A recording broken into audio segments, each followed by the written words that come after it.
Hi everyone, I'm Lady T506. Welcome to my channel. Today I'm going to be reviewing Real Housewives of Atlanta Season 8, Episode 1. Show starts off with Nene. She is in New York and her new gig is she will be the MC at Cirque du Soleil.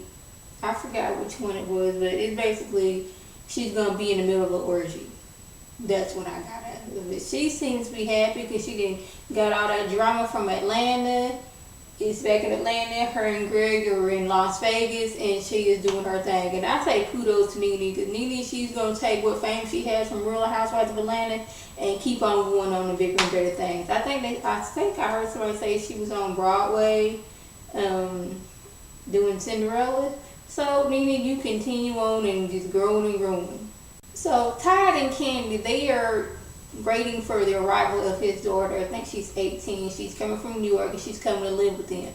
And this is when they realize they have like two different parenting skills. Like Todd, he is all about structure. You need to do this, you need to do that. And Candy, she's more laid back. She's all about, rewarding for good behavior. And he's like, I think you do kind of compensate since you always go and you give Riley whatever she wants. Me, on the other hand, my daughter, she needs to learn how to drive. I'm not going to give her my old Range Rover. We're going to get her a cheaper car. Because, she just learned how to drive. She don't need no car like that. But Candy's like, well, kids at Raleigh School, they got all the hottest new cars out there. But, I guess Candy's like, I got the money. This is my child, my only child. I'm going to spend money on her the way I want to. And Todd's more of, the kids need to learn to appreciate things, what little it may be. And that's how we're going to do this. So we're going to see how their parenting skills come into play because, if Riley, she got to scale back on some of the things she likes, she probably not going to want that because, she been living this good life since she was born.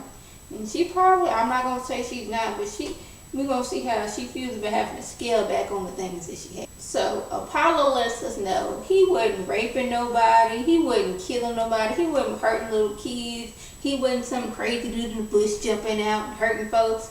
He just did some mail fraud, wire fraud, and bank fraud. And the way he's explaining it to is like, man, I wouldn't hurt nobody. I was, mail fraud, bank fraud, wire fraud. I wouldn't get caught, but my co-conspirator, he was out doing something stupid and got caught. He was had to bring me down with him. I'm like, really, Apollo? Like, are you taking responsibility? What you were doing was wrong. Let's just put that out there. You was wrong. So now that you have your crimes have caught up to you, you mad because Phaedra, she did not go to his sentencing. She's like, I didn't do anything wrong. He should have thought about that while he was out doing what he was doing.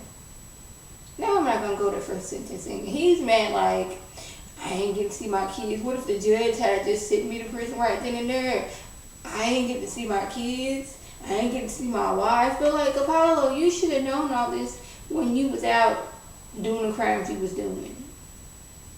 Phaedra, she was like, okay, when we got married, I didn't get married to have, my husband go back to prison, which he just got out of prison when he got married, but I guess they wasn't married then. So now she's like, I got kids, and now I got to tell my kids, they daddy going to prison. You put this on me.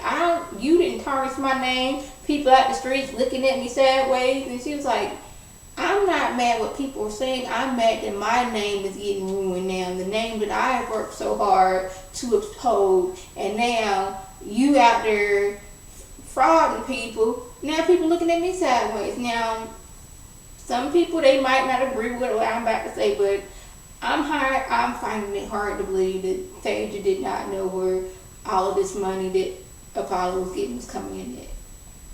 Like, has she ever been to his job? I've been to my husband's job several times. I know where he works at. I know the people he works with. So I know where his money is coming from. So how is it that he bringing in all this big money and she's like, I didn't know anything? Like, I'm kind of looking at her like, what do or don't you know? Is it... Apollo was like, you know what? You done left, took my kids, and lied and said paparazzi was out there. You wasn't there for me during my sentencing. So you know what? I want a divorce. I would call me a lawyer and I'm getting a divorce. And she was like, well, do what you need to do. Okay? So, they show Portia talking to Candy. She's doing something. Kenya, she's, traumatized from that beatdown that Portia gave her, that she had to go on a 3-month around the world vacation. Like I said, Nene, she's in Vegas doing Cirque du Soleil.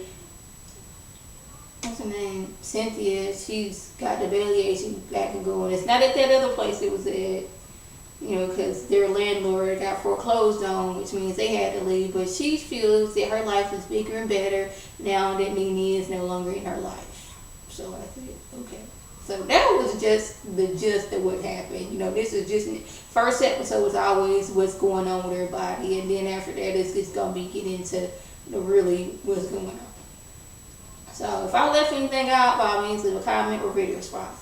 And like always, I'm thanking my subscribers and the people who watch my videos.